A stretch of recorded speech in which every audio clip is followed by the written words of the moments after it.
बिस्मिल्लाहिर्रहमानिर्रहीम। अस्सलाम वालेकुम क्लास 9th। आज हम अपना चैप्टर 2 स्टार्ट करने जा रहे हैं, that is according to the accelerated syllabus. तो हुआ ये है कि आपके सिलेबस में से कुछ चीज़ें रिमूव हो गई हैं और उसके बारे में आपको पता होना चाहिए, और अब से ऑनवर्ड उसी के मुताबिक चलेंगे। जो चीज़ें रिमूव हुई हैं ऑफ कोर्स हम उनको नहीं पढ़ेंगे, और हर चैप्टर के स्टार्ट में मैं आपको जिस दिन हम चैप्टर स्टार्ट करेंगे उस दिन मैं आपको बताऊँगी कि कौन कौन से टॉपिक्स हैं जो इंक्लूडेड हैं और कौन से इंक्लूडेड नहीं हैं। वो आप लोग अपनी बुक पे मार्क कर लीजिए, ठीक है जी। So let's start. ये है जी आपके चैप्टर 2 के टॉपिक्स जो कि इंक्लूड हैं। इसमें से डिस्कवरीज निकल गई हैं सारी, जो इंट्रोडक्शन था चैप्टर का वो सारा कुछ निकल गया है, रिमूव हो गया है, एक्सक्लूड हो गया है। इंक्लूड क्या क्या है? रदरफोर्ड एटॉमिक मॉडल और defects of Rutherford atomic model, जिसको हम आज डिस्कस करेंगे।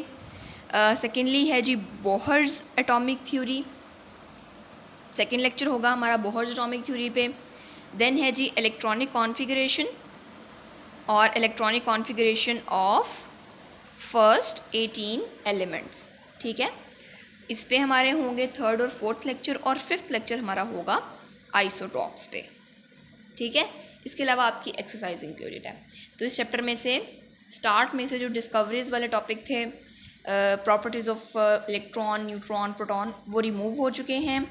डिस्कवरी ऑफ न्यूट्रॉन रिमूव हो गया है, और जो स्टार्ट में प्लम पुडिंग थ्योरी ETC वो सब कुछ एक्सक्लूड हो चुका है, ठीक है। बोहर्स, रदरफोर्ड, इलेक्ट्रॉनिक कॉन्फ़िगरेशन और आइसोटॉप्स, ये आपके टॉपिक्स हैं जो हमने डिस्कस करने हैं, ठीक है जी। So let's start with the first topic, that is Rutherford's atomic model, जिसमें हम इसका एक्सपेरिमेंट देखेंगे, इसने क्या चीज़ें ऑब्जर्व की थी आफ्टर दैट एक्सपेरिमेंट, और उसके बाद हम देखेंगे कि इसने रिजल्ट्स क्या निकाले उन ऑब्जर्वेशंस में से, और एंड पे आएंगे हमारे डिफेक्ट्स के। उसने ये सब कुछ कर लिया, उसने काम कर लिया, लेकिन उसमें फिर भी कोई ना कोई डिफेक्ट रह गया। डिफेक्ट का मतलब ये है कि कुछ गलतियाँ रह गई, तो उन गलतियों को देखेंगे जिसको बाद में बोहर ने उन गलतियों को सुधारा था, यानी उनको सही किया था, ठीक है जी। सो रदरफोर्ड एटॉमिक मॉडल में रदरफोर्ड जो साइंटिस्ट था उसने क्या किया था, उसने बताया था कि एटम में पॉजिटिव और नेगेटिव चीज़ किस तरह से एग्जिस्ट करेगी। रदरफोर्ड के मॉडल से पहले याद रखिएगा हमारे पास सिर्फ एक थ्योरी थी उस टाइम, जो कि थी plum pudding theory. Plum pudding theory क्या कहती है वो मैं आपको नेक्स्ट बताती हूँ। लेकिन जो रदरफोर्ड था उसने प्लम पुडिंग थ्योरी को रिजेक्ट कर दिया था। उसने उसको कह दिया था कि ये फेल है, क्योंकि उसके एक्सपेरिमेंट्स के मुताबिक एटम का वो स्ट्रक्चर नहीं था जो कि प्लम पुडिंग थ्योरी बताती है। तो उसके एक्सपेरिमेंट के बाद, उसकी ऑब्जर्वेशंस के बाद उसने अपने रिजल्ट्स में ये कहा कि प्लम पुडिंग थ्योरी जो है वो गलत है about the structure of atom, about the model of atom, about the coexistence of positive and negative charge in the atom, ठीक है। प्लम पुडिंग कहती थी कि जो पॉजिटिव नेगेटिव मिक्स पाए जाते हैं एटम में, ऐसा नहीं है कि पॉजिटिव न्यूक्लियस में है और इलेक्ट्रॉन्स जो हैं वो बाहर शेल्स में रिवॉल्व कर रहे हैं अराउंड द न्यूक्लियस। तो इस चीज़ को रदरफोर्ड ने इस मॉडल को पेश किया था कि दरमियान में न्यूक्लियस है एटम के, और बाहर जो हैं वो न्यूक्लियस के आउटसाइड शेल्स हैं जिसमें इलेक्ट्रॉन्स रिवॉल्व कर रहे हैं, यानी पॉजिटिव जो है वो न्यूक्लियस में प्रेजेंट है और नेगेटिव जो है वो बाहर इलेक्ट्रॉन्स में है, शेल्स में है। एक्सपेरिमेंट उसने क्या किया, उसने गोल्ड फॉइल ली, और उसकी थिकनेस आप लोगों ने लाजमी याद रखनी है, इंपॉर्टेंट फॉर MCQ, 0.00004 सेंटीमीटर, यानी 4 आना एंड पे और 4 से पहले 4 0 आने हैं, और स्टार्ट में आपने पॉइंट लगा देना है, ठीक है। 0.40 और फिर 4 सेंटीमीटर, उसकी मतलब बहुत कम थिकनेस ली, बहुत ही ज़्यादा थिन फॉइल ली उसने, और उसके ऊपर उसने बम्बार्डमेंट की with alpha particles. Alpha particles कहते हैं जी हीलियम न्यूक्लियाई को। अगर आपको पता हो,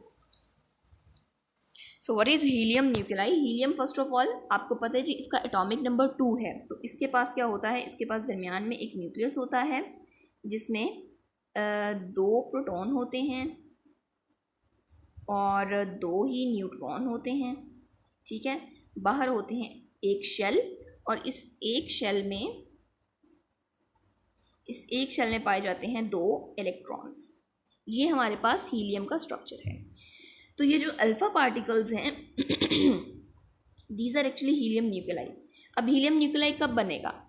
जब हीलियम के जो 2 इलेक्ट्रॉन हैं ये लूज हो जाएंगे, यानी ये बन जाएगा फ्रॉम हीलियम टू हीलियम +2, यानी उसके ऊपर +2 का चार्ज आ जाएगा।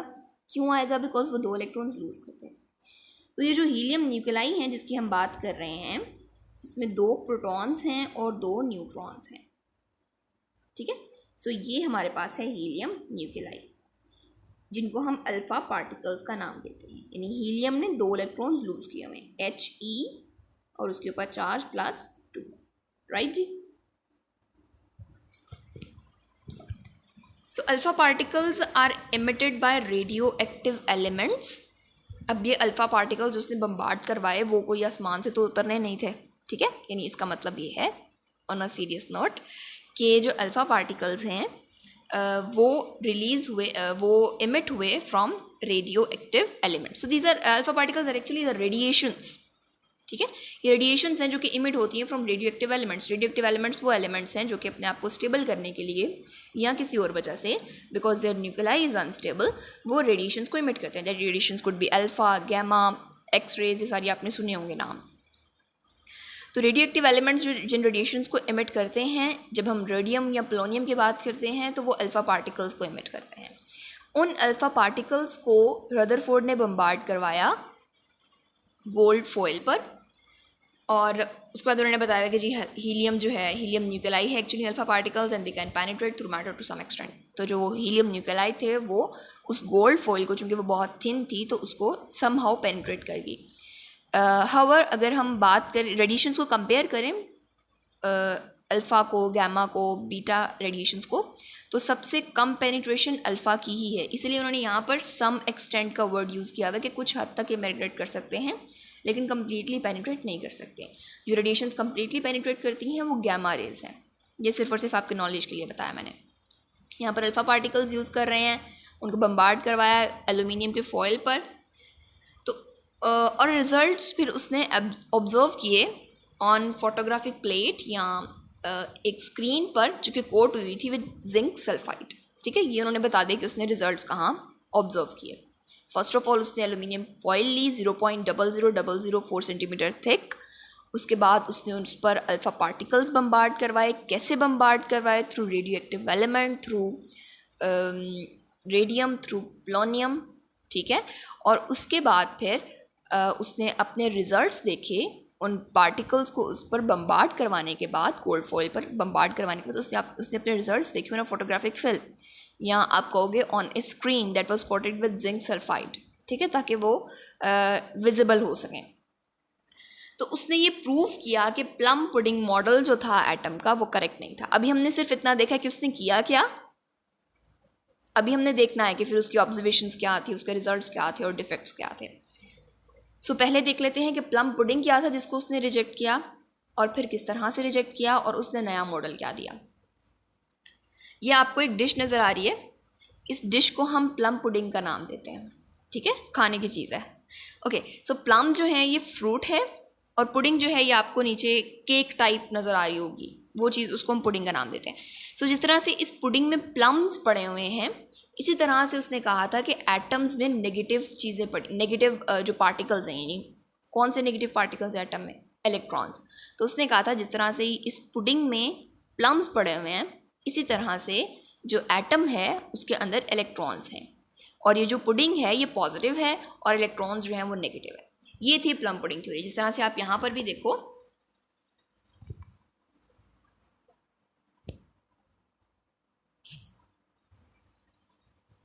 ओके, जिस तरह से आप यहाँ पर भी देखो, तो यहाँ पर आपको ये जो पूरा पॉजिटिव है, मतलब ये पूरा जो आपको स्ट्रक्चर नज़र आ रहा है ये पॉजिटिव इसके अंदर लिखा हुआ है, ये वाला लिखा हुआ है पॉजिटिव, ठीक है।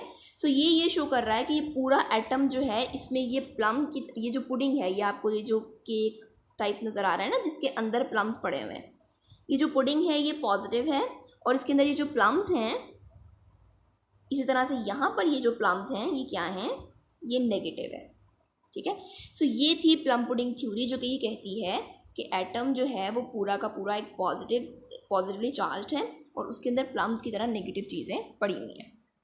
जिस तरह खीर में बादाम नहीं लगे होते, जब आप उसको पेश करते हो किसी के आगे तो उसके अंदर बादाम फैला के लगाते हो, भाई ये एलिगेंट लगे थोड़ी सी, इसी तरह से आप कह लो कि जो वो खीर है वो पॉजिटिव है और उसके अंदर जो बादाम है वो नेगेटिव है, ठीक हो गया।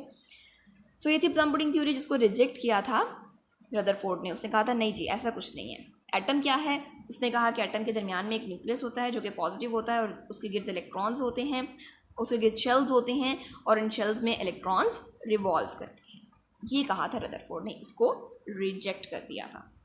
उसने कहा था plum pudding theory does not explain the structure of atom, ये एक्सप्लेन करेगी। ठीक हो गया? सो ये आपकी बुक की डायग्राम है जिसमें आपको ये जो ग्रीन कलर में है ये गोल्ड की फॉइल है, सॉरी ग्रीन कलर में नहीं, ये जो है ये गोल्ड की फॉइल है।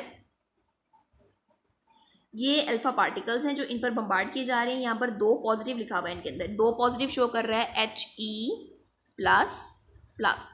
या +2, यही चार्ज है हीलियम पे, ++ लिख दो या +2 लिख दो। तो ये जो 2 पॉजिटिव हैं ये इस हीलियम के चार्ज को शो कर रहे हैं। सही हो गया? उसके बाद ये जब इन पर बम्बार्ड करवाए गए, यानी ये सारे के सारे अल्फा पार्टिकल्स को इस गोल्ड फॉइल पर गिराया गया या पास करवाया गया, तो most of the rays passed straight. जिस तरह से आप यहाँ पर देख रहे हो, most of the rays passed straight, बहुत सारी रेज जो हैं वो स्ट्रेट पास कर गई। कुछ रेज, सिर्फ और सिर्फ कुछ ने डिफ्लेक्शन शो की, कुछ ने स्मॉल डिफ्लेक्शन शो की, कुछ ने लार्ज डिफ्लेक्शन शो की और कुछ बाउंस, सिर्फ कुछ 2-4 जो हैं वो बाउंस बैक भी हो गई, यानी वापस भी आ गई। ठीक है? अब इससे क्या पता चला? चूँकि बहुत सारी स्ट्रेट गुजर गई हैं तो वो इस चीज़ की इंडिकेशन है कि बहुत सारा एरिया जो है एटम का वो इन रेज की रुकावट नहीं है। इसका मतलब ये है कि बहुत सारा एरिया एम्प्टी है। ठीक है? और कुछ जो है वो डिफ्लेक्ट की हैं, स्मॉल, लार्ज, और कुछ वापस भी चली गई हैं, जो ये बताता है कि एटम के अंदर दरमियान में कोई बड़ी डेंस चीज़ पड़ी हुई है जिसने इन रेज को वापस आने पर मजबूर कर दिया। सो वो डेंस चीज़ क्या थी? वो डेंस चीज़ न्यूक्लियस थी। जब उसको ये पता चला कि दरमियान में कोई डेंस चीज़ पड़ी हुई है और बाकी सारा एरिया एम्प्टी है, तो इसका मतलब ये है कि प्लम पुडिंग थ्योरी कभी भी दुरुस्त नहीं हो सकती। उसने कहा कि दरमियान में न्यूक्लियस है, बाहर शेल्स हैं, उनमें इलेक्ट्रॉन्स। क्लियर है जी? आगे चलते हैं। Observations, almost all the particles undeflected, सारे के सारे अनडिफ्लेक्टेड हैं, ऑलमोस्ट ऑल। जिस तरह से आपने पीछे डायग्राम में भी देखा, मैंने उस चीज़ को हाईलाइट भी किया। 20,000 पार्टिकल्स में से सिर्फ कुछ जो हैं वो डिफ्लेक्ट हुए at fairly large angles and very few bounce back, जो इस चीज़ की इंडिकेशन है कि कुछ ना कुछ डेंस, कुछ ना कुछ हार्ड प्रेजेंट है in the atom that results in bouncing back of the alpha particles after hitting the gold foil. ठीक हो गया? सो ये हो गई उसकी ऑब्जर्वेशंस। रिजल्ट्स को कुछ हद तक हमने देख लिया है, मज़ीद देख लेते हैं। ये जो रेड में आपको नज़र आएगा स्टेटमेंट में, उसको आपने अपनी हेडिंग बनाना है। So most of the atom empty था, अभी मैंने आपको बताया क्यों एम्प्टी है, क्योंकि most of the particles undeflected वापस चले गए हैं। और deflection of the few particles, चूँकि कुछ पार्टिकल्स डिफ्लेक्ट हुए हैं, जिसका मतलब ये है कि सेंटर में कुछ प्रेजेंट है जो कि बहुत हार्ड है, और वो क्या है? न्यूक्लियस है। न्यूक्लियस जो है वो हार्ड है और डेंस है, बिकॉज उसकी वजह से रेज वापस आ गई हैं, रेज उसको पास नहीं कर सकी। साइज ऑफ द न्यूक्लियस बहुत स्मॉल है, बिकॉज बहुत थोड़ी रेज वापस आई है। अगर साइज बड़ा होता न्यूक्लियस का तो बहुत ज़्यादा रेज वापस आती। ये आपको एटम नज़र आ रहा है जो कि रदरफोर्ड ने कहा था कि जी दरमियान में न्यूक्लियस है, साइड पे ऑर्बिट्स हैं और उनमें इलेक्ट्रॉन्स हैं। Electrons revolve around the nucleus, another result. इसके बाद उसने कहा कि एटम एज अ होल जो है वो न्यूट्रल है, जो ये बताता है कि नंबर ऑफ इलेक्ट्रॉन्स और प्रोटॉन्स जो हैं वो बराबर हैं, यानी जितना पॉजिटिव होता है नेगेटिव प्रेजेंट होगा तो ओवरऑल क्या हो जाएगा? न्यूट्रल। और एंड पर उसने कहा कि इलेक्ट्रॉन्स के अलावा जितने भी फंडामेंटल पार्टिकल्स हैं वो न्यूक्लियस के अंदर प्रेजेंट हैं और उनको हम न्यूक्लियॉन्स का नाम देते हैं। जो भी न्यूक्लियस के अंदर प्रेजेंट है वो न्यूक्लियॉन्स हैं और न्यूक्लियस से बाहर सिर्फ और सिर्फ इलेक्ट्रॉन है। अब हम चलते हैं इसके डिफेक्ट्स की तरफ कि इसने प्लम पुडिंग थ्योरी को गलत कह दिया, लेकिन जो इसने मॉडल पेश किया उसमें भी कुछ गलतियां थी। पहली गलती इसमें ये थी कि इसने कहा था कि जो इलेक्ट्रॉन्स हैं वो मुसलसल एनर्जी रिलीज़ करते रहते हैं। अगर इलेक्ट्रॉन्स मुसलसल एनर्जी रिलीज़ करते रहते हैं तो उनको अल्टीमेटली क्या होना चाहिए? इनकी एनर्जी ज़ीरो हो जाएगी। एनर्जी ज़ीरो हो जाएगी तो वो न्यूक्लियस में फॉल कर जाएंगे। अगर वो न्यूक्लियस में फॉल कर गए तो इसका मतलब है एटम के इलेक्ट्रॉन्स ही नहीं रहे, और अगर एटम के इलेक्ट्रॉन नहीं रहे तो क्या एटम रहेगा? इसका मतलब है कि एटम की एग्जिस्टेंस ही नहीं है। तो उसका ये पॉइंट गलत था कि एटम जो है वो कंटिन्यूसली एनर्जी इमिट करता है। एटम के जो इलेक्ट्रॉन्स हैं वो सिर्फ तब एनर्जी इमिट करेंगे जब वो शेल से जंप करेंगे towards the outermost shell. Outermost shell या किसी भी शेल में जब वो जंप करेंगे तो वो एनर्जी इमिट या एब्जॉर्ब करेंगे, कंटिन्यूसली इमिट एनर्जी नहीं करते। ठीक हो गया। सो ये पॉइंट एक गलत हो गया उसका। दूसरा पॉइंट उसने ये कहा था कि एटम जो है चूंकि कंटिन्यूसली एनर्जी इमिट करेगा तो वो कॉन्टिन्यूस स्पेक्ट्रम बनाएगा। हालांकि जब हमने एटम का स्पेक्ट्रम देखा तो वो लाइन स्पेक्ट्रम था। ठीक। सो ये बात हमें पता चली इससे कि रदरफोर्ड ने जो कहा था कि एटम कॉन्टिन्यूसली एनर्जी इमिट करेगा और दूसरा कॉन्टिन्यूस स्पेक्ट्रम बनाएगा, दोनों बातें गलत थी। ना तो एटम के इलेक्ट्रॉन्स कॉन्टिन्यूसली एनर्जी इमिट करते हैं और ना ही वो कॉन्टिन्यूस स्पेक्ट्रम बनाता है, बल्कि लाइन स्पेक्ट्रम बनाता है। सही है। कॉन्टिन्यूस स्पेक्ट्रम, लाइन स्पेक्ट्रम क्या होता है इसको थोड़ा सा देख लें। कॉन्टिन्यूस स्पेक्ट्रम जो होता है ना, उसमें ये आपके पास स्पेक्ट्रम आता है और उसमें जो कलर्स होते हैं वो एक दूसरे में मिक्स हुए होते हैं इस तरह से। ठीक है। और अच्छा, ये एक्चुअली ट्रांजिशंस का स्पेक्ट्रम होता है। ट्रांजिशन का मतलब ये है कि जब इलेक्ट्रॉन्स जंप करते हैं, जंप करेंगे, अगर वो मुसलसल एनर्जी इमिट कर रहे हैं तो हमारे पास जो स्पेक्ट्रम आएगा उसमें हमारे पास कलर्स में कोई खास डिफरेंस हमें नज़र नहीं आएगा। लेकिन जो लाइन स्पेक्ट्रम होता है उसमें प्रॉपर हमें लाइंस और डिफरेंसेस और ट्रांजिशंस की प्रॉपर हमें सीक्वेंस नज़र आ रहा होता है, जिस चीज़ की इंडिकेशन होती है कि कुछ ना कुछ हो रहा है, लेकिन with proper sequence, with proper आप कह लो कि एक वक्फे के साथ हो रहा है। ठीक है। सो आप लोगों ने लर्न करना है Rutherford atomic model. Thank you.